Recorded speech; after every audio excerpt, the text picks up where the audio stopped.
Hi, I'm Tina. And I'm Rich. And if there's one thing we've learned in over 20 years of marriage, It's that some days you'll feel like killing your wife. and some days you'll feel like killing your husband. Welcome to Love, Marry, Kill.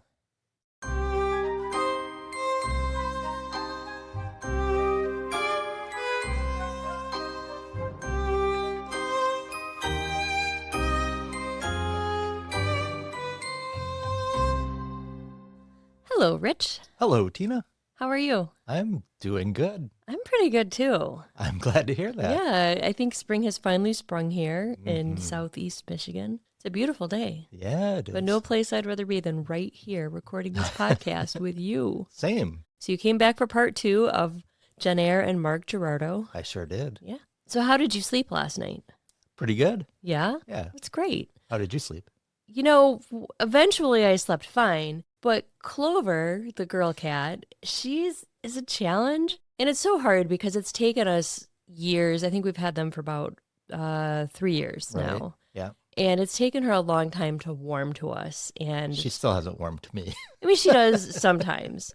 So at night when she's being naughty, I don't want to yell at her, although Right. sometimes you will yell at her because she just does all these annoying things. Like our bed is made of wood and there's a canopy on top, and the canopy it can't be more than 2 inches wide, right? Yes. But she jumps from a chair to the top of the canopy, and then she just perches her body there. And it really does look, I'm not exaggerating, like something out of a horror movie. It looks like a gargoyle. Yeah. Well, even like she just kind of glares at us. Yeah. And she does that when she gets mad at me after I won't pet her when I'm trying to sleep at 2 a.m. So then she perches herself up there like a wrestler on the, like when a wrestler like dives About to down. jump down. Yeah. Yeah. And she kept doing that last night to me. And I got really annoyed. And I'm like, I really want to yell at her. And then she's scratching at the sheets. So Ugh. eventually, like around, I think 3 a.m., she finally left. And I said, good riddance. Somehow I slept through all of that. You're amazing. Well, I do have a snack for you. Oh, good. Our listeners have been spoiling us lately. I know. We have kind of a backlog of snacks. And sweet Ashley sent us the snack that looks really yummy, and she wrapped it up so cute with a little bow, and everything got here perfectly fine. I think everyone worries about sending snacks that, Yeah. this might break, but everything was great. Cool. So Ashley lives in Arkansas, and she said that these snacks are from Northwest Arkansas, or as they affectionately refer to it, NWA. Okay. So I have some cranberry pecan rolls or pecan rolls for you, and some wild walnut honey. There's like Wow. walnuts and honey. Okay. Interesting. So I warmed them up in the air fryer, and we can put a little bit of butter on them already, but we can drizzle a little bit of this walnut honey on it. Okay. It looks delicious. Sounds interesting.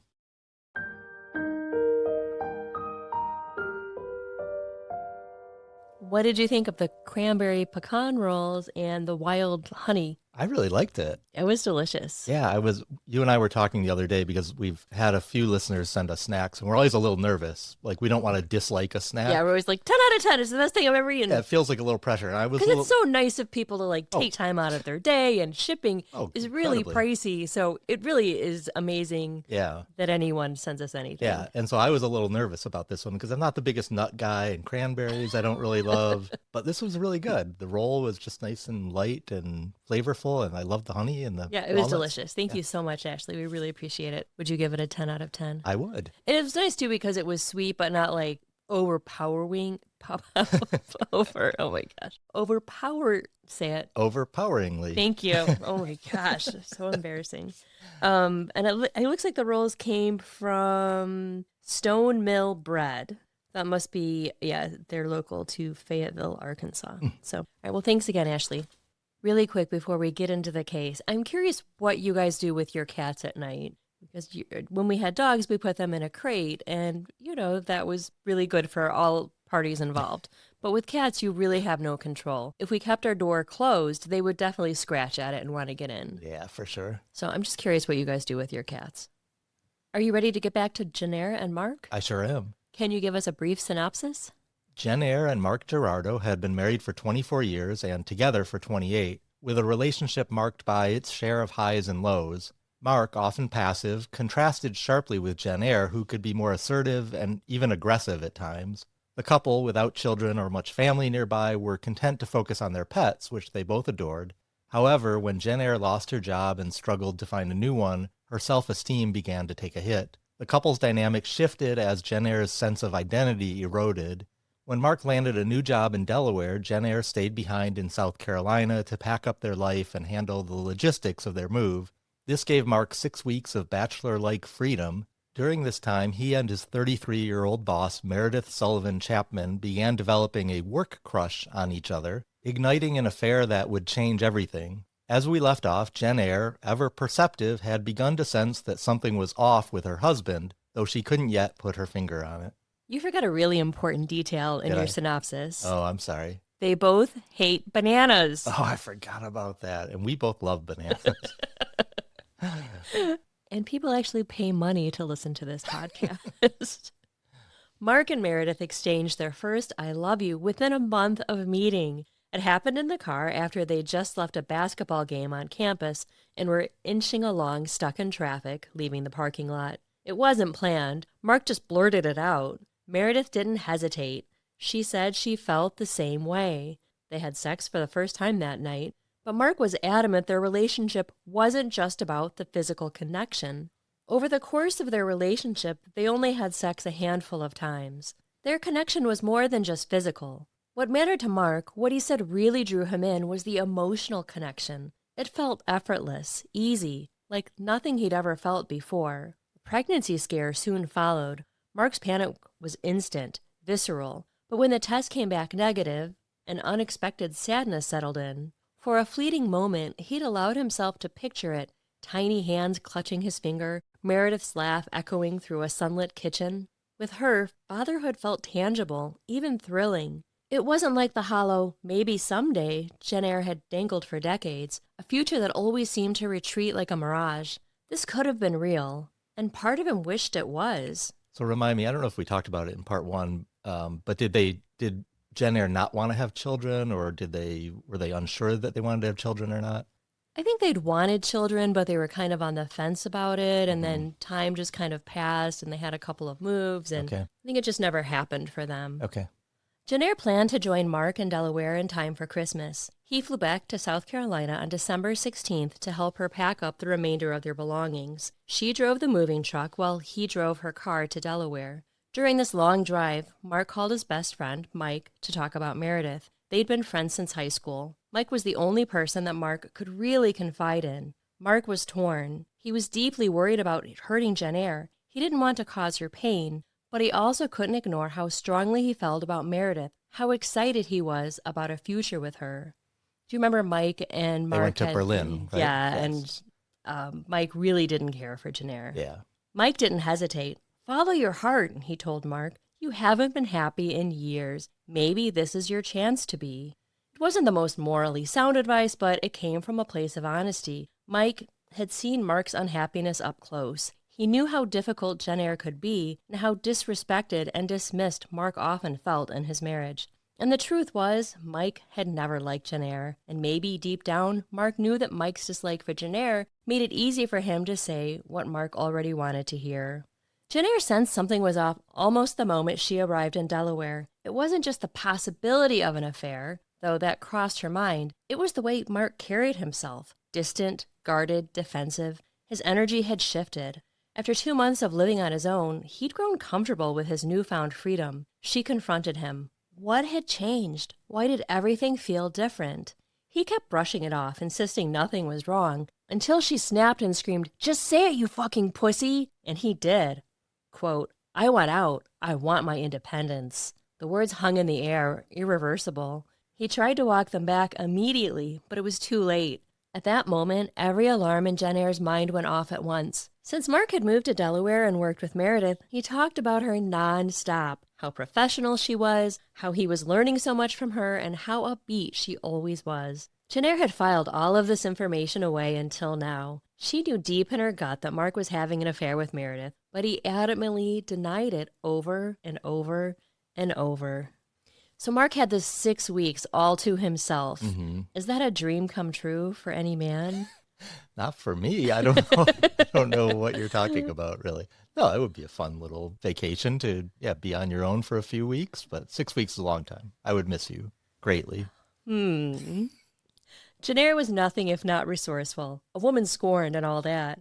This is where the story takes a turn. Jennair purchased a dozen tiny voice-activated recording devices. She planted them in Mark's car and sewed them into the lapels of his suit jackets and pockets of his winter coats. Wow. This is illegal in the state of Delaware and probably pretty much every other state. I would think so. Each night while Mark slept, Jennair downloaded the contents of the devices and then re-sewed them into his clothing. Wow, that must have taken a lot of planning and work and time to make that work without him noticing. Just wait. Oh, boy. But Jennair was no expert in spycraft. Most of the recordings she captured were muffled, too much fabric, too much background noise, leaving a lot of the recordings distorted, like voices underwater. Still, there was one recording that stood out. Beneath the static, she was certain she could hear moaning and whispered pillow talk. Oh, boy. It sent her mind into overdrive. She played it again and again, trying to make sense of it, feeling equal parts vindicated and horrified as her worst fears were realized. Mark really was having an affair with his boss. Jennair emailed a former colleague, an audio engineer, seeking his help to clean up the distorted recordings. Quote, "Please keep this between me and you. I am recording Mark with his new boss, trying to find out the truth. It's the only active control I felt I have, and he is denying this affair to protect her reputation because of the conflict of her dating an employee. I need to catch them in the act. We were happily married in November before he left. We were excited about a fresh start. I am devastated and heartbroken. Mark has been hugging me and being nice, but he still won't kiss me or be intimate, even though I make the moves. He almost recoils. Please pray for me. I asked him if he met someone, and he denied it. Please don't tell Mark I wrote to you. I want to level the playing field of this game they are playing with me." The audio engineer wished Jennair luck, but also made it clear he was not interested in helping her. There was no way he was about to get involved in this illegal surveillance. So Jennair continued her investigation solo. When Mark said he needed to travel to Philadelphia for a day of work meetings, she knew he was lying. She followed him there. He had meetings in the morning, but the rest of his day was completely open, and he spent it with Meredith. Jennair lurked in the shadows as Meredith and Mark walked around Philly, holding hands and kissing. They looked very much like a couple. She was gutted to see the man she'd devoted 28 years of her life to with another woman. She begged Mark to level with her, to tell her the truth that she knew in her soul to be true, but he continued to gaslight her. When Mark eventually returned home that night, Jennair wasn't there. She stormed in half an hour later and went straight to bed. Sensing trouble, Mark decided to spend the night on the couch. The next morning, when Mark was making his coffee, Jennair boldly confronted him and demanded to know why exactly he was holding hands with his boss. Oh, boy. In this part of the story, I think Jennair really wants to know the truth. I mean, Right. She's seen the truth with her own eyes, but until she gets confirmation from her husband, she still, I think, has some doubt that maybe everything will be okay. Maybe this is just a little fling, and he'll get over it, and then we'll be okay again. Yeah. So just help me understand something. So he told her that he wanted his freedom, he wanted out, but they're still together. Are they trying to work on things, or are they just He together? backtracked after that. He was like, "I'm so sorry. Everything, let's work it out." So now he's just carrying on this affair and lying to her, even though she really deep down knows the truth. And maybe he's lying to himself a little bit here, too. Maybe. Mark continued to gaslight Jennair, telling her that she was being paranoid and making things up. This was a poor decision that led Jennair to extreme lengths to get more proof of Meredith and Mark's affair. One night, while Mark slept, she quietly took his phone and had it cloned without his knowledge. She sent the duplicate to a third-party company that could intercept and record his calls, texts, and photos. Wow. Do you know anything about this? No, I wouldn't even thought that was possible. Yeah. I That's think she used crazy. some device, maybe it was like a thumb drive or something, and cloned it. Before long, Jennair had near real-time access to his private conversations with Meredith. Every word, every message, every shared moment. She also stole a pair of his underwear and sent it to a lab to see if they could find DNA evidence of another woman. Wow, she is going deep on this, isn't she? And if that wasn't enough, she put GPS trackers on both Meredith and Mark's cars, and she'd even stolen the keys to Mark's office and rifled through his desk searching for more evidence. So Mark would go to bed, and then I'm not sure how many times she did this, but she would go to his office, unlock it. At the University of Delaware, you would think that they would have I'm sure better there's a little security there. Yeah, and she would, just look for evidence. Jeez. Mark's text messages and phone calls proved everything. Jennair was furious. About the cheating, of course, but also about the lies and the possibility of being abandoned. She was being left out to dry. She had just moved to a new city with no job or connections there. She had no close friends, no one to turn to in this most stressful time. As a last resort, her parents would take her in, but that was too depressing to even consider. So Jennair went on a warpath. She tracked down Luke, Meredith's husband, and made an appointment with him using a fake name. He was a financial advisor. Okay. Once there, she told him everything. He dismissed her as a crazy woman. She also wrote a letter to Mark and Meredith's supervisor. Quote, I want Meredith fired immediately on the morality clause and the HR liabilities. I would like to beat them at this game they are playing. I want to catch her off guard. I want to put a pin in her reputation bubble. Mark is attracted to her drive and success. I used to have this, you know. I still have it. I want to give them something unexpected like they did to me. I am sorry for this overwhelming letter. I am sorry to have had to send this letter to you at all. I'm sure it was very uncomfortable to read, and you are astounded at even receiving such a personal and torrid thing. I'm hoping this won't backfire on me. Thanks for reading it. Please, please, please don't tell Meredith or Mark that I did this or show them the letter. Wow. Imagine you're the HR person at the University of Delaware, and you are going through your mail and you get this letter. Yeah. It would be so shocking. Yeah, that would be shocking. I think her approach was not the best approach. Like, writing the letter, I can kind of understand that, but she just went into all these kind of like personal details about her that I think she could have just left out and said, look, you have 2 employees that are having an affair that is inappropriate and you should know about it. I think it signifies the decline of her mental health. Yeah, it sounds like it. Yeah, she's kind of slowly losing it. Yep. Around Valentine's Day, Jennair told Mark that she knew everything. She told him how she had cloned his phone, though she never mentioned the listening devices in his clothing or the GPS on his car. Jennair presented him with irrefutable evidence. Mark finally admitted that he had been lying and deceiving her for months. He and Meredith were in love. They argued through the night and eventually agreed to visit a marriage counselor, though they had different motives. Jennair wanted to repair their marriage, and Mark was looking for an ally to help soften the blow.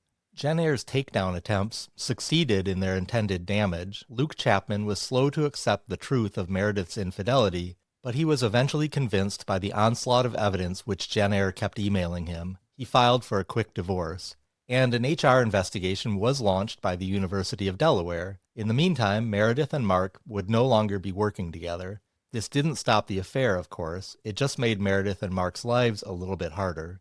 In what was presumably an attempt to publicly shame her husband, Jennair took to the app Nextdoor and posted publicly, quote, "Please recommend an excellent marriage counselor for a couple on the brink of divorce. We will need someone experienced in dealing with issues including infidelity, depression, being accountable for actions, etc. Someone with a good track record of helping couples communicate better, to rebuild the relationship or even come to clarity about its probability of success." Can you imagine seeing this on the Nextdoor app? That would be like the highlight of my day. You're waking and you'd be running upstairs. You'd be like, oh my God, I have to show you this. And then we'd be like, which neighbor is it? Sending it to the family chat. Oh my gosh, that's crazy. So Jennair's mental health obviously is deteriorating. Yeah. But it's tricky to see that because like this writing, everything she writes, she's a very intelligent woman. Mm-hmm. You know, it sounds cohesive and, you know, she's making her point. So, you know, it's just kind of hard to reconcile her descent into madness versus she's just really angry. Yeah, for sure. When Mark and Jennair went to the marriage counselor, he came to a conclusion that Jennair did not like. While Jennair was intent on fixing the marriage, Mark was more hesitant. He was in love with Meredith and didn't want to give that up. The counselor advised that they should not ignore the fact that Mark had fallen in love with someone else and that staying in the marriage might not be the best course of action for either party. They ought to at least consider divorce. Jennair was livid. She felt the counselor was a misogynist and was basically giving Mark permission to cheat on her. She stormed out and called the counselor a chauvinist quack. We'll be back after a break.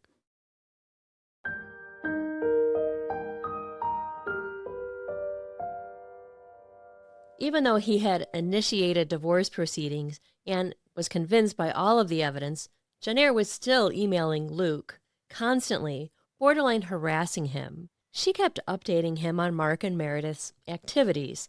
Here are a couple of the emails. Quote, Mark is turning 50 in October and having a midlife crisis, obviously. When he got here, he became obsessed with working out, which he did about once a week before. Now he works out every other day, if not daily, to keep up with Meredith. He sends selfies of his progress now and then so she can compliment him. Wonder what she's going to think of his older man stuff, like his hair growing out of his ears and nose. Oh, that's a low blow. Quote, grab her underwear from today. I'll go have it tested with Mark's. Hurry before she gets rid of evidence. He immediately changed when he got back from work, and his underwear was stained with something that should not be there during the work hours. Oh, sorry for that. This is reminding me a little bit of the show we're watching right now, Enlightened. Laura Dern's character just seems like, I don't know, her mental state just seems very similar to Laura Dern's character in that show. I think you mean in the scenes where she's kind of descending into her own mental breakdown. Yes, exactly, at the beginning of the show. I think most of the show is about her kind of her journey to wellness. Right, yep. Jennair and Luke spoke several times, a total of 98 minutes. Once his divorce was final, he told her to stop contacting him, which I totally don't blame him. Yeah. He was trying to move on, and she should do the same. He also warned her not to get into any legal trouble, as illegal recording is a felony. Eventually, Mark discovered that he was being bugged. Right before heading into a therapy session, he felt something bulging in his jacket. Thinking it was an anti-theft device, he sliced open the seam and found the recording device. Jennair had been regularly sneaking into the closet while he slept, removing the old bugs and replacing them with freshly charged ones. Mark was understandably very upset about this. On his way to therapy, he stopped by Meredith's and showed it to her. She immediately said that they ought to press charges. She knew the Attorney General personally, so she could make it happen fast. The bugs were also picking up ancillary employees of the university, a subsidized government institution, so it was doubly illegal. Mark shared her anger, but calmed her down. He didn't want to put Jennair in jail. He didn't think that she was violent or dangerous, and he felt guilty about how everything went down. They needed to keep cool heads and make sure that Jennair would still be able to find employment so she could eventually be independent, and a criminal record would make it all more difficult. Mark brought up his discovery of the recording devices in therapy. Jennair was not apologetic, but acquiesced when the therapist said that she absolutely needed to stop sewing bugs into Mark's clothing. She promised she'd stop recording him, but she did not actually stop. She knew that Mark wouldn't tell her the truth unless she shoved proof of it in his face. She would ask Mark about their sex life. How many times did he and Meredith have intercourse? What were all the dirty details? Mark refused to tell her. He said it couldn't possibly do her any good to know that. She saw it as just another omission, just another lie. In her mind, there was no other way. She had to record him. In fact, she actually started going even further across the line. I don't understand at this point why they are still even together. Like, why haven't they just severed it and said, let's get a divorce? And it just seems like from both sides, it's just not. I know it's not going to end well, but. Yeah.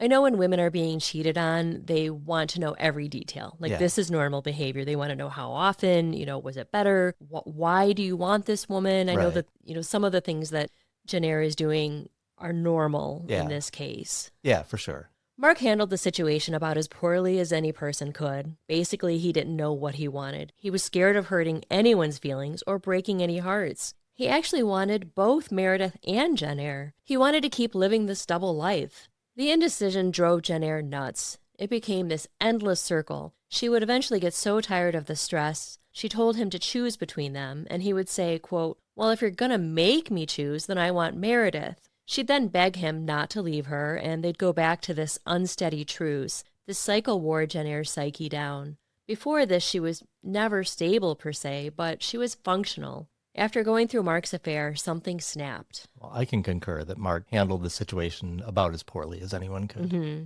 So one night, Jennair thought she had a brilliant solution, and she floated the idea to Mark. What if he accused Meredith of sexual coercion? She was his boss, after all. That way, he would be able to keep his job amid the HR investigation and get a financial settlement from the university. If he could only throw Meredith under the bus, she would be fired and out of their lives forever. Well, Mark was gobsmacked. He refused, which upset Jennair and made her even angrier. But neither Mark nor Meredith would have to worry about being fired. They had both been reprimanded, and Mark no longer reported to Meredith. But Mark soon found a new job at a luxury resort company with added benefits. He would get 2 free vacations per year with a +1 included. He was already planning on taking Meredith somewhere sunny, and Meredith had been offered a new job at Villanova University as the Assistant VP of Marketing and Creative Services. However, it wasn't all smooth sailing ahead. Mark told Meredith that once they started their new jobs, they needed to take a break from each other. Quote, 90 days tops. You'll need the time to get settled at the new job anyway, and I need time to, end things right with Jennair. I need to do this, and if I don't, I'll regret it later. He needed to give his marriage one last try. Again, he was sending both women mixed messages, and neither were happy about it. When Jennair learned about Meredith's new job at Villanova, she tried to get her fired from that job too. She sent a letter similar to the one she'd sent to the University of Delaware. Quote, I implore you not to hire Meredith Chapman. Rescind while you still can the offer you just gave her as your next Assistant Vice President of Marketing and Creative Services. Meredith Chapman is having an affair with a married man. My husband. You should consider a more honorable and moral candidate. There has to be a better person out there for this role. Please, please, please don't tell Meredith that I did this or show her the letter. This is not a joke. I'm a real person. Villanova ignored the letter, writing it off as the ramblings of a crazy person, but then Jennair's cyberstalking and online harassment of Meredith intensified. Jennair felt her grasp on Mark loosening, and her mental health further deteriorated. She started recording videos of herself, gut-wrenching displays of alternating ranting and sobbing directly into the camera about how sad and angry she was. She was clearly a broken woman. Sad. Again, I talked about this in the last episode, but in the podcast Bad Bad Thing Season 1, they have a lot of Jennair's recordings, and I didn't include them, but I encourage you to go listen. They did a fabulous job on the podcast, and it really shows her descent into insanity, I guess. In the videos, Jennair confided to the camera how pathetic she felt. The thought of re-entering the dating world at her age terrified Jennair. She was deeply self-conscious about her appearance, convinced that this, her aging body, her insecurities, they were the reasons that Mark was leaving. In her mind, he was trading her in for a newer, younger, fitter version. And I need to say here that Jennair was she really was a beautiful woman. They were both beautiful, but I understand her, insecurities, but she still had a lot of life to live. Yeah, for sure. Meredith seemed to embody everything Jennair feared that she wasn't. She ran every day, radiated energy and ambition, and had that effortless, youthful glow Jennair felt that she had long since lost.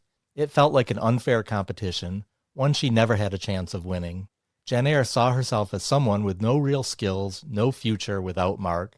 She feared she'd be reduced to an invisible, aging divorcee, stuck behind a cashier counter, slowly fading into the background of a life that she no longer recognized. Their marriage counselor assured her that she still had a bright future ahead of her and that there were plenty of opportunities for her, but she just didn't believe that. At 47, Jennair was a beautiful, intelligent, funny, and fiercely determined woman, but years of setbacks and disappointments had chipped away at her self-worth. She no longer recognized these parts of herself. All she could see were the cracks. Even though she was already aware of the affair, Jennair couldn't stop herself from planting more bugs and continuing to spy on Mark's phone calls and text messages. She was still unemployed, so she had a lot of time on her hands to stew, to let her mind wander and explore the worst possible outcome. The constant checking of Mark's personal communications had become an obsession. She needed to know everything. She needed proof that Mark didn't love her anymore, even though he still told her every day. Since Jennair had let it slip that she had had his phone cloned, she noticed the messages between Meredith and Mark had become more chaste and perfunctory.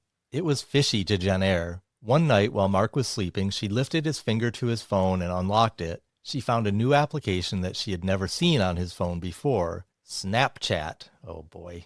Every parent's worst nightmare. Yes.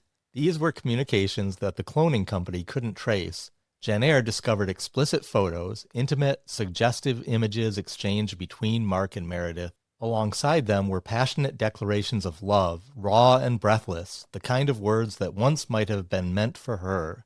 With Snapchat, don't things disappear after a while? You can save them. Okay, so he must have been saving things in his conversation with Meredith. Okay. On March 15th, 2018, Mark found another listening device sewn into the lining of his jacket, A fight erupted. Jennair and Mark fought a lot, but this one was a blowout. Mark didn't usually get angry, but he was overcome with rage on this particular night. She had promised to stop recording him, and he had taken her at her word. Quote, "I thought we were done with this shit. Is this all you do all day? You're supposed to be looking for jobs, trying to make a go of it. If this is what you've become, if this is all you can do, then you are nothing to me." Mark flipped their coffee table over and then stormed out. He went to meet Meredith for a drink to cool off. So some of these conversations were actually recorded because she was also recording their conversations. I don't think it was necessarily intentionally, but, she had these recording devices all over. Okay. So she was on tape quite often, too. Okay, interesting. Jennair filmed more videos of herself ranting to the camera. They are dark and disturbing, foreshadowing of what was to come. Quote, "If I had a gun, I would kill her, right in the face, right between her eyes, and then I would kill me. He can't have her, and he has to live with that for the rest of his life. I tried. I couldn't get a gun. I'm not a resident. I couldn't get a driver's license. Just got my birth certificate to do that and wait the waiting period out." That night, Jennair went up to the top floor of their apartment building and opened a window. She took a picture of the view and sent it to a former coworker, a last cry for help. Before she jumped, she heard rustling. A neighbor came out to investigate the noise. She was suddenly overtaken by fear. She didn't want to be institutionalized. She ran back downstairs. When Mark came home, Jennair told him that she had nearly taken her own life. Then, in a sudden burst of panic, she announced she was going to try again and bolted for the door. Mark caught her, wrestling her to the ground, holding her as she fought against him. He spoke to her gently, trying to anchor her. Eventually, she stopped struggling. She looked at him and pleaded, "Please don't institutionalize me." Mark promised he wouldn't take her to the hospital, but only if she agreed to get help. She needed to talk to someone outside of marriage counseling, a therapist, maybe try medication, and she needed to call her parents and tell them what had happened. The next morning, a coworker she had confided in, the one that she had sent that photo to, told her the same thing, call your parents. Jennair began taking antidepressants, but didn't like how they made her feel, foggy and detached. She called her parents, told them about the scare, but insisted that she was fine now, that she didn't need them to come. On March 20th, Jennair drove to the gun store where she bought a Taurus Tracker 357. Then she signed up for lessons with a professional so she could learn how to use the weapon. She began going to the shooting range regularly to practice firing the revolver. She went 3 times. Later, people were most shocked by this. For her entire adult life, Jennair was a pacifist. She hated guns. Sometime not long after, Mark went to Starbucks at night. He claimed to be preparing for a job interview. A few hours later, Jennair realized the Starbucks would be closing soon. She was certain that she was being duped again. She decided to drive there, but of course Mark wasn't there. Next door to the Starbucks was a wine bar. She could see them through the front windows. Jennair marched in and confronted Meredith and Mark, looking cozy at a table for 2, sipping on the red wine that they both loved so much. This was the first and only time Meredith and Jennair met face to face, at least prior to the upcoming incident on April 23rd. She tried to make a big scene and loudly shouted at Mark, "Come home now." Mark didn't budge. He said that he'd be home when he was finished. Jennair leaned into Meredith's ear and whispered, "There's a special place in hell for women like you." Incensed, she stomped off. Meredith was left shaking. Mark ran out a few minutes later and went home to do damage control. Meredith stayed behind, having another drink to calm her nerves. The bartender told her, "That woman seems unhinged." Another patron at the wine bar happened to be an attorney and recommended to Meredith that she seek a restraining order against Jennair. The next morning, Meredith noticed deep key gouges all the way around her car. Her now ex-husband was among the many who pleaded with her to seek police protection against Jennair. However you think about Meredith, because she's the other woman, this must have just rattled her so badly. Oh, yeah, I'm sure. I mean, it was just like this incessant barrage of, one thing after another. Yeah, that's got to be incredibly stressful. And scary. Mark tried to keep the peace. He told Jennair to stay away from Meredith, but he begged Meredith not to get a restraining order. He didn't want that showing up on Jennair's record. She was already having trouble finding a job as it was. On March 3rd, Jennair took half of her and Mark's liquid assets and moved them into a new bank account. She began seeing Sheila Brennan, a divorce coach. She was part therapist and part divorce lawyer. She specialized in guiding people through their separation and divorce. Sheila noted that Jennair was definitely emotional, but she didn't necessarily strike her as more unstable than any other person going through a difficult separation with someone they still loved. But Jennair was definitely more unstable than your average person, by a lot. She had begun to work on a final statement, a suicide letter/manifesto. We don't have the whole thing, but here are some excerpts. Quote, "Guys, I'm not going to write that letter.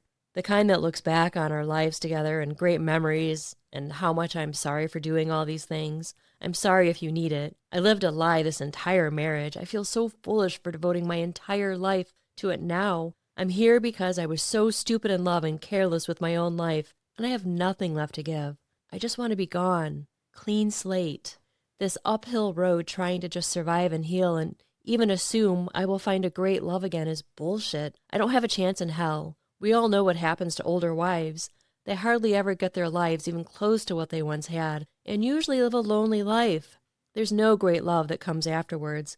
And I don't have kids or grandkids to get lost into. I'm so ugly and old. I look so bad for my age. I look like an old, wrinkly lady. No amount of exercise or eating right is going to help that. I'm so ugly and unattractive. I can't stand looking at myself in the mirror. I can't blame Mark for running away because I look like shit. I see the future and it is bleak. I have been broken and cannot be repaired. He took the best years of my life. As much as these selfish assholes of excuses of human turds deserve each other, I need justice for my pain and destruction. Their immoral, unethical, and cruel actions have consequences. Mark and Meredith cannot get away with this." Ah, that's really sad. It's very sad. Although Jennair had expressed her anger to Mark, she'd been masking the depth of her resentment and rage. No one fully grasped how much darkness she'd been carrying, how deeply it had taken root. It was at a catastrophic level. To those around her, she appeared wounded, maybe even lost, but behind her eyes, something far more dangerous had begun to take shape. No one knew what she was capable of, maybe not even herself. On April 6th, 2018, Mark spoke to a divorce attorney as both Meredith and Jennair were getting very tired of the double life Mark was living. They were both in agreement about one thing: he needed to at least consult a divorce attorney. When he finally sat down and explained the situation, the divorce attorney was stunned that Mark had waited so long to see her. I am also stunned. She told him that the situation was borderline abusive, potentially dangerous. The marriage was irretrievably broken. Marriage counseling was a waste of everyone's time. End the marriage immediately and consider filing a PFA, or protection from abuse order, which I think must be what they called it in Delaware. Okay. We would call it a restraining Right. order. The divorce attorney implored Mark to do this. He waved the warning away. He knew Jennair. She had a sharp tongue, but she was not violent or dangerous. I think one of the most important things that we have learned as we have done this podcast is so many of these situations, like Chris Watts, he had no history of violence. He had no arrest record. Right. A lot of these people, it's the same thing. So just because someone has no history of violence is not an indicator of the future, right? We'll be back after a break.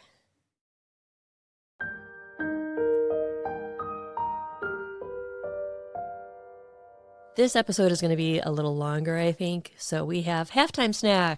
Oh, good. So one of my favorite people in the world, Yeah? our lovely daughter, Oh. went to Louisville on a little spring break Yeah. and brought us back these cookies. And because we've had a lot of listener snacks and sometimes they've been sitting around for a while. Yeah. And she's a little angry at us for not eating the snack. So she brought us these Kizito cookies. Okay. Is that how you think you would say it? I would say it that way. Kizito, Yeah. and she said they were just kind of all over the area. They're really big. We have white chocolate chip, it looks like a ginger snap, a peanut butter, a sugar cookie, a chocolate chip cookie, and an oatmeal raisin. Wow. Which one would you like to try? I would probably go for the peanut butter. Okay. All right, we'll be right back.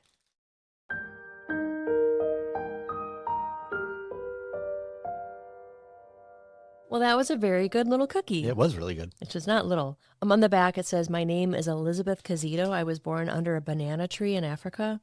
My father taught me the business at his bakery when I was just a little girl. This family tradition came with me to America when I was just 17. The goodie you were enjoying now was prepared by hand at my little bakery in Louisville, Kentucky.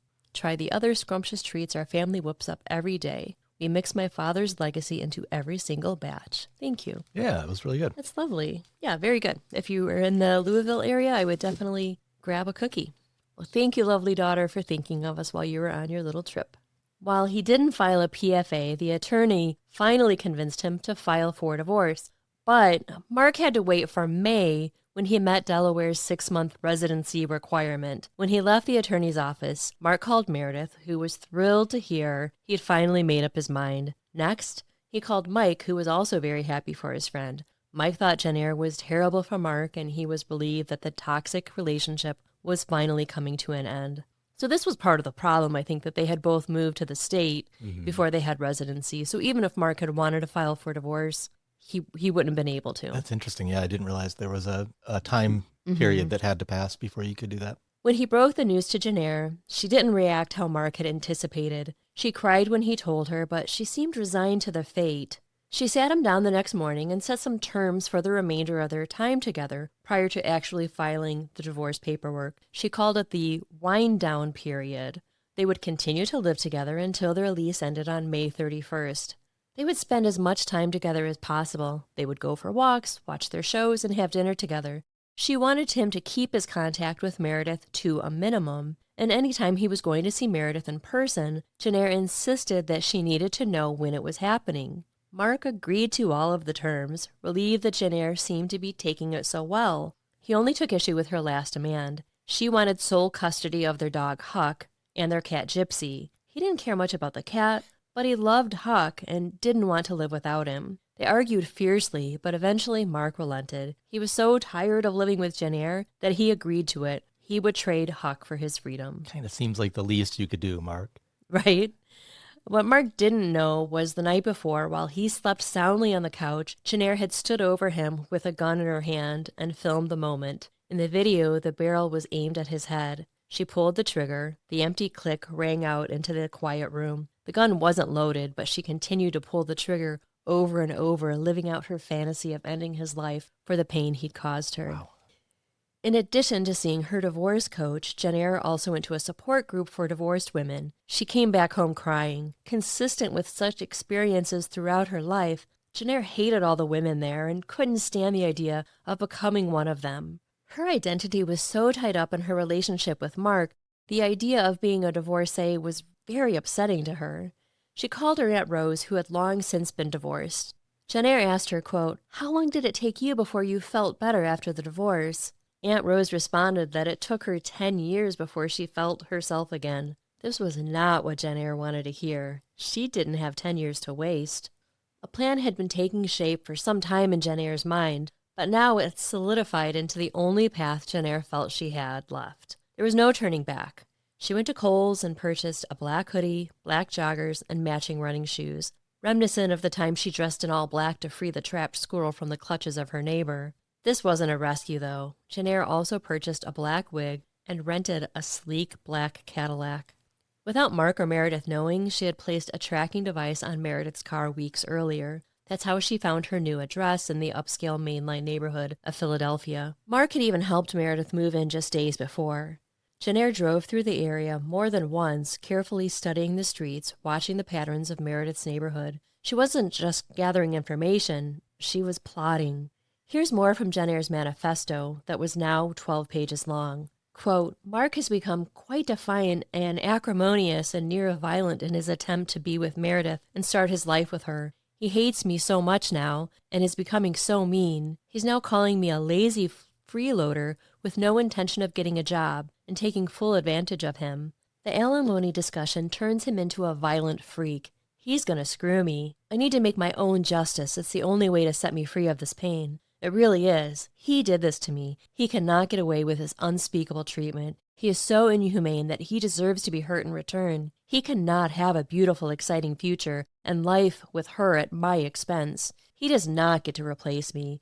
She does not get to have all the things in common and all the connected experiences that are exactly like the ones Mark and I had. He does not get the right to call her the loving pet names that he used to call me. She does not get his undying love and attention and smiles and listening and encouragement, support and protection, when he should have given that to me. He does not get to be loved and sexually fulfilled by her when he should and could have been from me.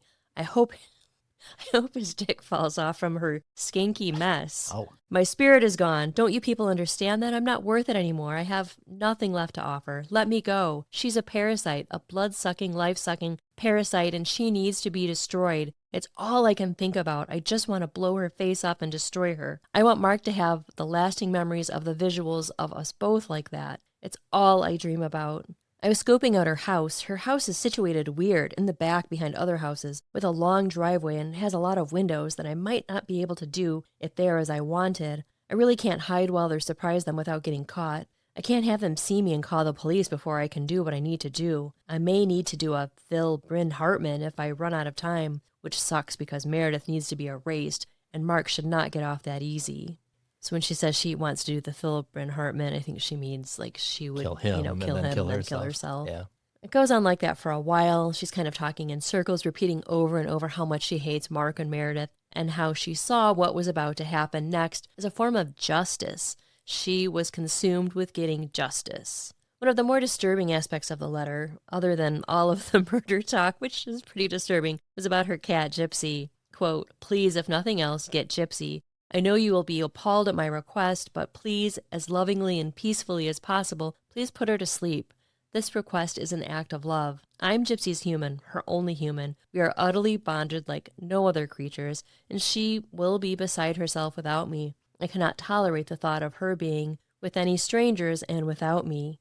I know you will think this is an awful request and what kind of terrible person I am for putting down this healthy cat, but this really is the right thing to do in her case. It's really sad, isn't it? Yeah, the whole thing is very sad. The morning of Monday, April 23rd, 2018, started like any other for 47-year-old Jennair and 49-year-old Mark Gerardot. Jennair was up by 5:30 working on her laptop, sending emails and searching for jobs, while Mark walked Huck, showered, and dressed before he gave Jennair what would be a final kiss on the cheek and said, I love you, before he headed out the door. Jennair and Mark had plans to meet for dinner later that night.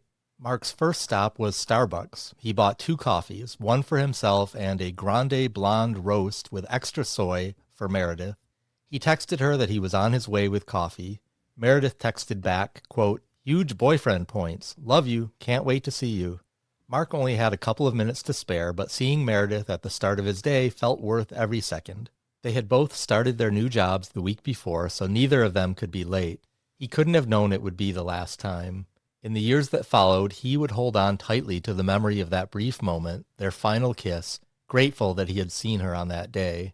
Mark wrote in his book, quote, we were so head over heels in love, it literally hurt for us not to be together. That's how I feel about you, sweetie pie. Same. Every second of the day. Same. Jennair had an appointment scheduled later that day with her divorce coach. She sent her an email to cancel and explained, there's not much to talk about.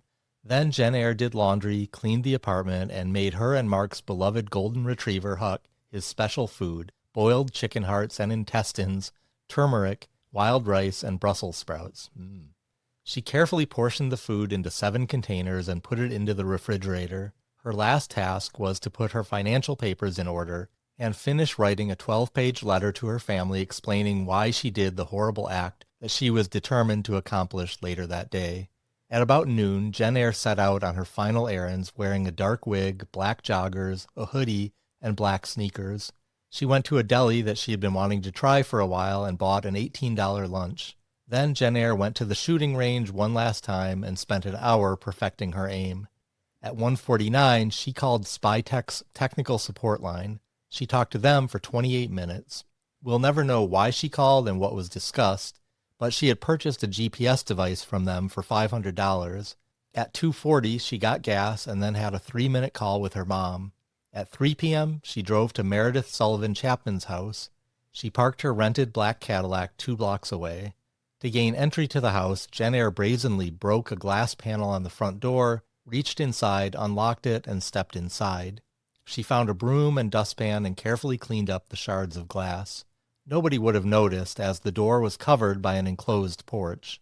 The house was empty. Meredith was still at work. She had several hours to wait before Meredith would be home. She probably snooped through Meredith's house, trying to get a better sense of the woman who her husband was leaving her for. Then she sat down and waited. She used her time to respond to all of the messages wishing her luck with her surgery. This was a surgery that she had scheduled for the next day. At 5:42, while leaving Villanova for the day, Meredith made her final Instagram post, a selfie with the caption, quote, "Couldn't be more excited to be Villanova's new assistant VP for marketing and creative services. Just a week on the job and I'm already feeling the love from hashtag Nova Nation." Meanwhile, Mark drove to the restaurant where he was meeting Jennair. The restaurant was near Mark's new job. Taking advantage of the warm spring day, he sat outside and ordered a drink. He allowed himself a minute to relax in the sun, thinking that soon he would finally meet the 6-month residency requirement and he'd be able to file his divorce paperwork. May 10th couldn't come soon enough. He and Jennair were still in the marriage wind-down stage that she had insisted upon. He was trying his best to be decent to her. He had agreed to support her until she found a new job and a place to live. The dinner out was Mark's attempt to calm Jennair's nerves and distract her from the next day's surgery. She'd likely be housebound in the days following the procedure, exploratory with the possibility of a hysterectomy. Her mother planned to drive to Delaware the next day to take care of her while Jennair was recovering. Mark, too, promised to help care for her. He was trying to keep things amiable. Although she'd enjoyed receiving well wishes from friends and relatives, Jennair never intended to follow through with the surgery. Minutes before 6 p.m., while Mark waited for Jennair, she sent him a text. She had made a wrong turn and would be late. He told her that he would order some appetizers. Minutes later, he received another text from her, quote, "I'm not coming. Go home." She attached a picture of what looked like a trash bin on the sidewalk. Mark could just make out a used condom among the garbage. Just after 6 p.m., Meredith pulled her gray Audi Cabriolet into her driveway. She made her way into her house when she was immediately ambushed by Jennair with a bullet to her head. Whether it was instant or whether Jennair had some final parting words for her rival who she hated so much, we will never know. In the immediate aftermath, Jennair called her neighbor, who she had only recently met in the past few weeks. She had confided some of her relationship problems to this neighbor and felt she might be a safe person to talk to. The neighbor didn't pick up, so Jennair left a voicemail. She whispered in a haunting voice, "I've done a bad thing." Mark was eating his appetizers when he received the following texts in rapid succession. "You ruined my life. I hope you never find happiness. Bye, Mark." Mark's blood ran cold as he read the messages. He quickly called Meredith, feeling both helpless and responsible, sitting at the restaurant unsure of what horror Jennair had unleashed on Meredith. She wasn't answering his calls or texts. He bolted from his seat and sprinted out of the restaurant. Mark raced to Meredith's house 15 minutes away. His phone rang as he sped through the streets. He looked down to see that Jennair's mother was calling him. He didn't have time to take the call. When he arrived and knocked on the door, Meredith didn't answer. Mark walked around the house and peered through several windows before he spotted Meredith lying face down on the floor between the kitchen and the dining room, her phone and keys still clutched in her hand. He forced his way inside, panicking, and called out to the neighbor, who was watching the scene unfold from his porch, to call 911. The neighbor, a man named Tim, was on the phone with 911 when he walked into the house and checked Meredith for a pulse. "No pulse," Tim told the 911 operator. Mark wept over her body and stroked her hair. It took Mark a moment to notice the second body in the room, a dark figure slumped on the carpet 10 feet from Meredith. He squinted into the shadows, trying to make sense of what he was seeing. The woman was clearly dead. As the realization crept in, horror washed over him. It was Jennair, dressed in black, wearing a wig, with a single gunshot wound to the right side of her head. Both Meredith and Jennair's bodies were still warm. Mark hoped that the paramedics could save them, but sadly both women were beyond saving. The two greatest loves of Mark's life were gone forever. Jennair had shot Meredith on the left side of her head. The bullet lodged in her spine and killed her instantly. Jennair then turned the gun on herself and shot just behind her ear. She fell to the ground. Just 2 bullets were shot, ending both women's lives. As soon as law enforcement arrived at the scene, they pulled Mark Gerardot away from the house and rushed him to the station.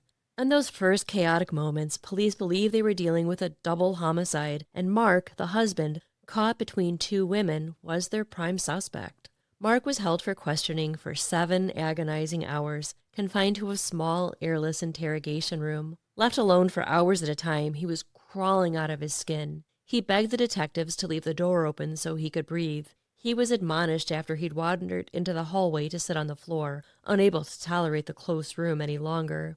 Initially, the police couldn't find the murder weapon. Jennair had fallen on top of the gun, which cast further suspicion onto Mark. When he was asked whether he had shot Meredith and Jennair, Mark responded, "They were shot?" His brain was so scrambled he hadn't even put together how the women had died. It was a grueling night as the police hammered Mark with questions and treated him like a murderer. He was in shock and grieving the loss of the two women. When the police informed Mark that they were going to search his apartment, he became nervous. What would they find? Did Jennair trash the place? Or worse, kill his pets? Or did she leave evidence to frame him? His cell phone had been taken by police, so he had to beg them to let him use their phone to call Jennair's parents. Although Jennair had never been close to them, Mark cared for them deeply. His own mother had suffered from Alzheimer's for over a decade, and he saw Becky Cox as a surrogate mother. Eventually, the police dragged a landline in and allowed Mark to make some calls. But by the time he managed to contact the Coxes, they already knew that something had happened. Jennair had emailed her 12-page manifesto to her family right before she died, but they hadn't yet been made privy to the details. Jennair's father, who had long since gotten sober and tried to repair his relationship with his daughter, was distraught. He let out a guttural howl before he said, "You broke her, Mark. You just broke her," squarely placing much of the blame at Mark's feet. Jennair's mother was gentler and kept a hold of her emotions until she got off the phone. He said, quote, "Becky, I'm so sorry. Jennair and we've been drifting for a while now and—" "I know you have," Becky said, holding back her tears. "I told her to go back to Indiana for a while, but she wouldn't. She refused to go." "I know. She could be so stubborn," Becky replied sadly. Mark's next call was to Mike, his best friend. As soon as he heard, Mike promised he'd get on the next available plane from Key West, where he lived on a houseboat. Eventually, hours later, when Jennair's body was moved, the murder weapon was found wedged under her body. It was covered with her prints and only her prints, so Mark was free to go. On the drive home, Mark was nervous about what he'd find as he unlocked the door to the apartment. Instead, he was struck by how tidy Jennair had left everything. The dishes were done, the counters were wiped, the floors swept. A batch of fresh homemade dog food for Huck was sitting in the fridge. A folder with all of their banking information was on the counter. She even left a note next to the bag of cat food that she'd bought a couple of days prior. "You'll have to exchange this. I got the wrong one. You can get it from Petco." Thankfully, the police had already been there to search the apartment, but hadn't caused any damage. However, they had seized all of the electronic devices. We'll be back after a break.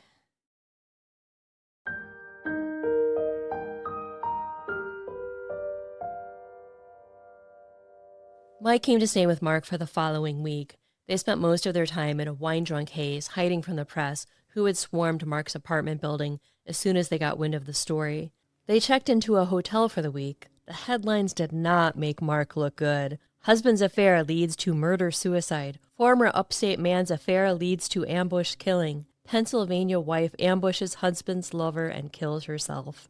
Mark contacted his friends and told them not to believe everything they were hearing in the news, although the media definitely got the broad strokes right. He defended Meredith and said she wasn't being treated fairly in the media, although the errors any articles made were relatively minor. Some of his friends threw their support behind him. Others, disgusted by his behavior, distanced themselves, and Mark never heard from them again. Among the friends that Mark texted were the mutual friends that he and Meredith had shared from the University of Delaware.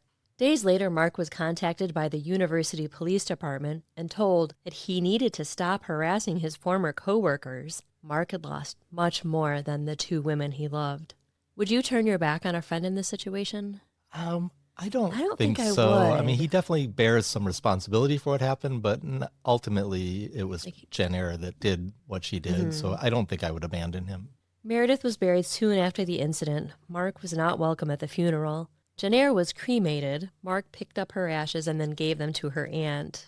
Tensions were high, and the loved ones of both women were not interested in standing next to the man who they blamed for the whole messy saga. Mark moved apartments very quickly, desperate to escape both the media scrutiny and also the memories associated with his old home. He was also paranoid about whether Jennair had hidden a last trap for him. The next time he opened a drawer or closet, would he accidentally set off a bomb? He felt the best way to honor Meredith's memory would be to buy himself a new car, a gray Audi A3 Cabriolet, the same model she drove. What a great way to honor her memory, Mark. Mark kept his head down for a while. He started a new job the week before the murder-suicide and went back just a week later. He pored over everything Jennair had left behind on her computer and other electronic devices. There were hours of her confessional videos, bank statements, and hundreds of hours of him, sometimes with Jennair and sometimes with Meredith. Jennair had transcribed all of the audio she'd recorded of Mark, filling 12 notebooks. He focused on work at his new resort job and on writing a book called Irreparable: 3 Lives, 2 Deaths, One Story That Needs to Be Told, truthfully. Initially, it began as diary entries. He shared some of his writing with his therapist, who told him he should try and publish the material. Who knows, he thought, maybe it could be helpful for somebody going through a similar situation. A year and a half later, his book was finished. He tried to find a publisher, but nobody wanted it. It's 367 pages long in a commentary from our researcher, Owen. Oh boy, do you feel the length. I read it, and it is very repetitive and definitely self-aggrandizing. It isn't an uninteresting read. It's sort of fascinating watching how Mark's mind works, but it's an uncomfortable one. He comes off as kind of slimy. There's just no other way to put it. He's articulate and careful with his words and pretty skilled at affecting compassion. There's definitely some part of him that wants to make amends and confess all of his sins to the world. There is a part of him that wants to be honest, but there's another part of him that is desperate to deny culpability and frame things in a way where he is the hero. And the book constantly teeters between two different Marks. Now that's Owen's commentary, and I agree with it because he seems like he wants people to sympathize with him because he's like, I'm being honest. He talks about this a lot. Like, I'm really, this is the honest story. This is what happens. But you can tell he's looking for empathy. Yeah. Mark decided to self-publish and to donate all of the profits to suicide prevention. But when he tried to make that happen, every single suicide prevention organization refused to touch the money with a 10-foot pole. They did not want to be affiliated with him in any way. So instead, the profits were donated to a golden retriever rescue organization, which is also very nice. Yeah. One of the paragraphs from Jennair's final note said, quote, I hope the results of what I do lead him to a stressful, guilt, and shame-ridden existence. I hope all his friends and family reject him. And this really is the whole point. I hope he spends the rest of his miserable life being rejected like I was. Rejected for jobs, rejected by love, rejected by friendship, rejected by his family, rejected by financial freedom, rejected by life over and over. This is true payback for his rejection of me and my love and commitment for us. Well, you can just feel the anger that she has for him. Definitely. She really hated him at the end, but she also still loved him. Here's a quote from the last chapter of Mark's book that indicates that Jennair's wishes may have come true to some effect. Quote, how do you look at someone with whom you've shared half your life and say, I've had enough, I want something else? The fact is, as hard as it is to say and to write, the love I had for Meredith didn't even come close to the love Jennair and I had built and shared. It just didn't. How could it? 24 weeks will never be equivalent of 24 years, despite the downs and ups, the suspicions, the mistrust, and the late-night, knock-down, drag-out verbal battles Jennair and I had shared, and the laughter, excitement, and intimacy Meredith and I had shared. It just won't. Currently, Mark works for a branding agency called BVK and lives in Los Angeles. He appears to have a new woman in his life, a pretty blonde. I stalked his social media and I saw a couple pictures of them together. Okay. He looks happy. She's very pretty. He did not honor Jennair's last request to kill Gypsy the cat. Oh, I was going to ask you about that. She has since died. Mark had her cremated and her ashes were buried next to Jennair. Jennair Cox Gerardot loved birds, the color purple, and Motown music. She was innately kind, a pacifist, a lover of animals and nature. Meredith Sullivan Chapman was a dynamic woman with a strong work ethic and an effervescent spirit, a cheerleader for all. She wanted to make a difference in the world, and it's very sad that she was taken from the world too soon. Rest in peace, Jennair and Meredith. So when I read Mark's book, I wondered how Jennair would feel about it, and here's a quote from her own hand. Quote, tell everyone and anyone. I want everyone to know what they did to me. I want her parents, her grandma, his family, and their coworkers and friends, and everyone in Newark, Delaware to know what they did and how they did it and what they did to me to cause this. I lived a lie this entire marriage. I feel so foolish for devoting my entire self to it now. I got nothing. I am here now because I was so stupid in love and careless with my own life. After Mark told her that he'd be filing for a divorce as soon as possible, Jennair wrote, quote, "The past 24 years were a complete waste. All the memories we made are too painful to remember. If only you were dead, at least then I could remember them fondly. Loving someone unconditionally is a true gift, and he shit all over it. I need retribution for what he did to me. He doesn't deserve to be happy with her. He did not return the love and support that I gave him equally. He took and took and took from me. He was selfish and immature and always thought of himself first." We're almost there. A legal battle over Meredith's life insurance policies ensued after her death between Luke Chapman and her mother. The divorce had been finalized 2 weeks before her death, but the beneficiary had not been changed. Luke, I believe, won the court case. Mark has struggled to make sense of what happened and his part in it. He began drinking heavily and is now in AA. He now lives in Los Angeles. I wanted to go through and just list all of the crazy things that Jennair did. She illegally recorded Mark and Meredith. She put trackers on their cars. She called and emailed Luke several times. She called the University of Delaware. She called Villanova University. She sent Mark's underwear for DNA analysis. She stalked them both in person. She also stalked Meredith's house. She broke into Mark's office at University of Delaware. She spied on Meredith, like with binoculars. She cloned Mark's phone. I'm probably missing a couple of things, but that was really intense, wasn't it? Well, yeah, for sure. She was obviously like really obsessed over the whole thing and couldn't get it out of her mind. Do you think if Mark had leveled with Jennair, would there be a different outcome possibly?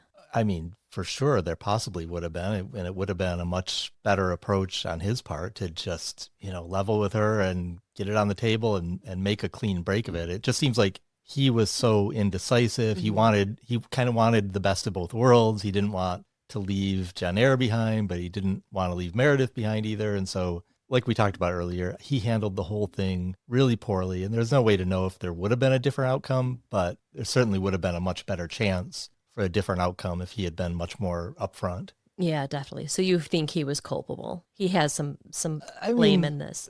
For sure, I think he has some blame. I mean, I don't know. I'm hesitant to blame someone else when someone doesn't act like murders someone or... Well, I think if Mark knew that Jennair had purchased a gun, he would have acted in a different manner, definitely. Yeah, for sure. So I don't know. I was just thinking like he definitely bears some culpability, but at the end of the day, Jennair is the one who committed this act. So, But she pretty obviously wasn't well right. either. Yeah, she definitely had a mental break and was not doing well mentally. Why didn't Jennair just kill Mark? I don't know. I mean, I think she blamed Meredith as much as she blamed Mark for what happened, right or wrong. And, it seems like that was sort of her backup plan, was to kill Mark and then herself. But it seemed like she really wanted him to live with the loss and the guilt and the pain of losing Meredith as well as her. Exactly. Yeah, she wanted the rest of his days to be miserable. Yeah. Would Mark and Meredith have lasted? I mean, who knows? I don't know. What do you think? I believe Mark told Jennair that he wasn't even sure that they would last. He wanted his freedom first and foremost. Yeah.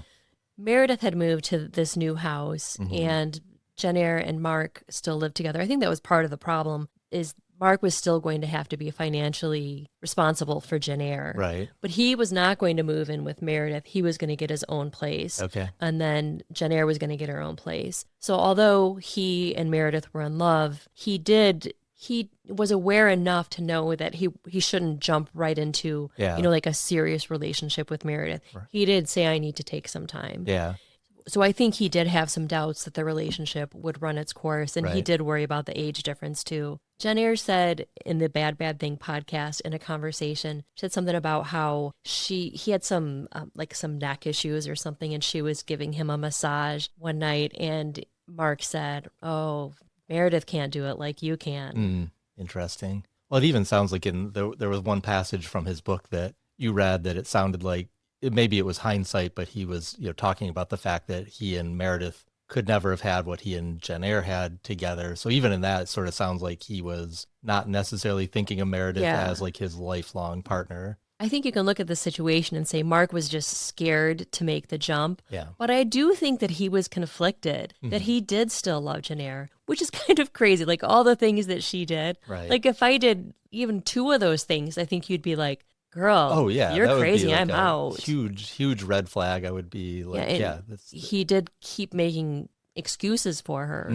Yeah. Like Meredith, I think, was like, Mark, she's crazy. Like you know, you can't keep doing this. But he just, kept making excuses. Yeah.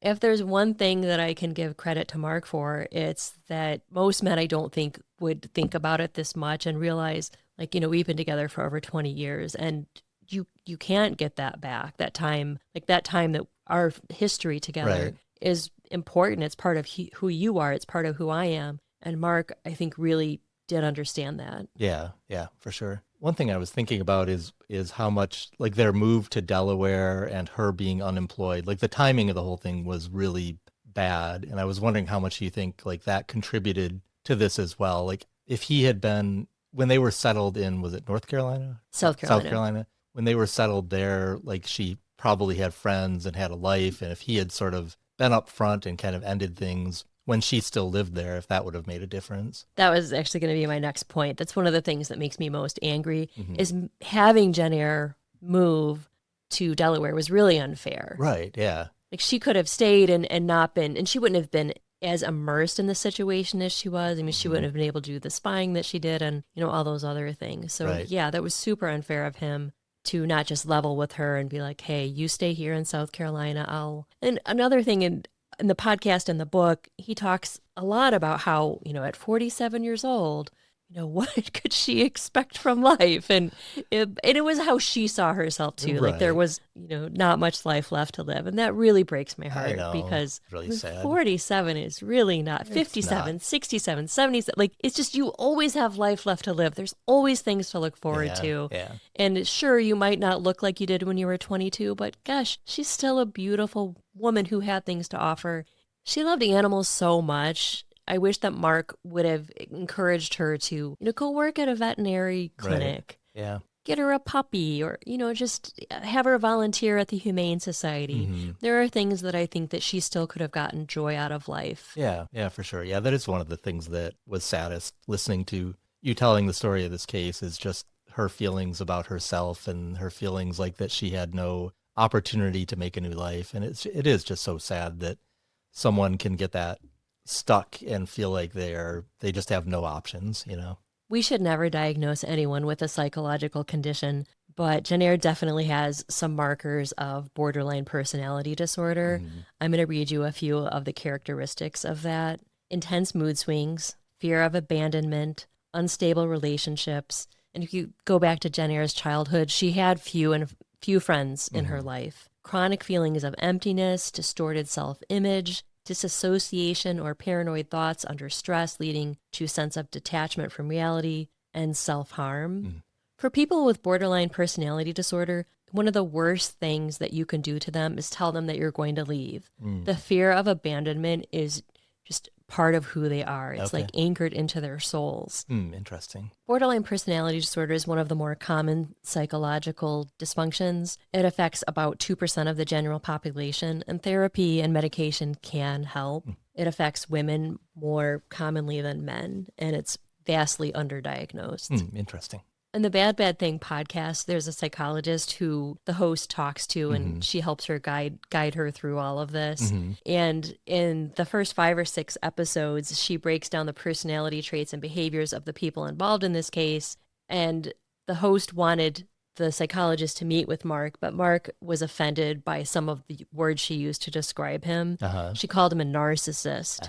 And when he finally did agree to meet with her, he was like, well, I'm not a narcissist, and this is why. And then she was like, well, Mark, one of the characteristics of being a narcissist is being defensive, and you're being very defensive right now. It was just kind of interesting. So. I don't know a lot about different psychological disorders, but the one thing about her behavior that kind of made me wonder was maybe there was some obsessive compulsive behavior there as well, because it seemed like she couldn't get She her. couldn't She let it go. couldn't stop. Yeah, she couldn't stop Yeah. thinking about what was going on. She wanted all the details, and so. But maybe that's also part of borderline personality disorder. I'm not really sure. Mark said that he thought that she may have become murderous even if the Meredith piece hadn't happened. And I don't agree with that at all. Yeah, I wouldn't. There's think a so. Dr. Oz episode where he appeared, and I don't know, if you look on YouTube, I think there's a few other interviews that he did. Yeah. I think he really tried to be as honest as he could be, but obviously there's some things that,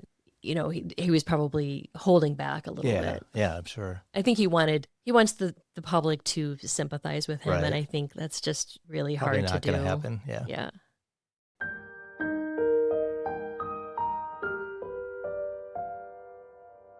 Right. Before we go, I wanted to tell everyone about a new show that I found when I was in bed with my bad back last week. But Colin from Accounting. Oh, No, yes. wait, Colin from Accounts? Colin from Accounts.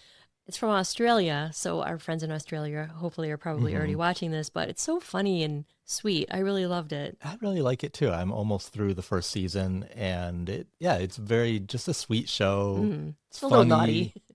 a little. Don't, if you have like a 10-year-old, It's definitely not for a kids. little but cheeky, but I think it's such a refreshing show. yeah. The main characters are both like very likable but human. Like they're not perfect, but they're just interesting and Yeah, so I've really been enjoying that. We're saving, I binged the first season, which is 8 episodes, and then I was like, I think you might like the show, and gratefully you did. We are going away. We are. Oh, We're taking gosh. a little.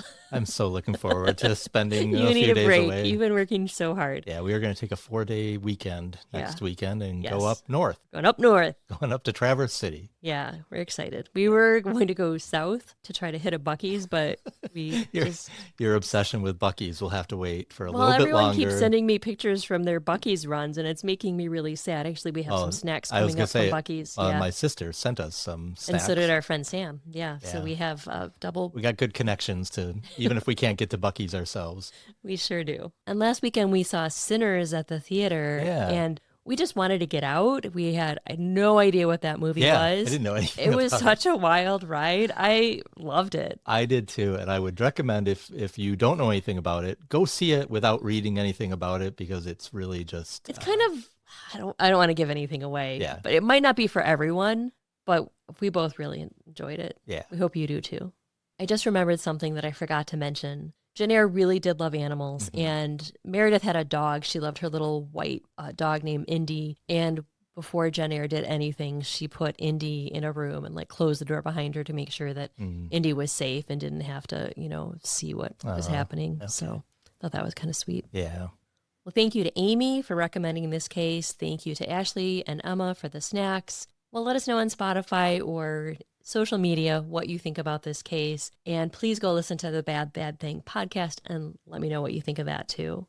Thank you so much for your support. The only reason there's a podcast is because you guys continue to listen. Please rate, review, follow, and subscribe. Find us on social media or send us an email at lovemarykill@gmail.com. Consider supporting us on patreon.com/lovemarykill. We have one tier for $5 a month. You get early ad-free access plus a monthly bonus episode. Until next time, Don't kill your wife. and don't kill your husband.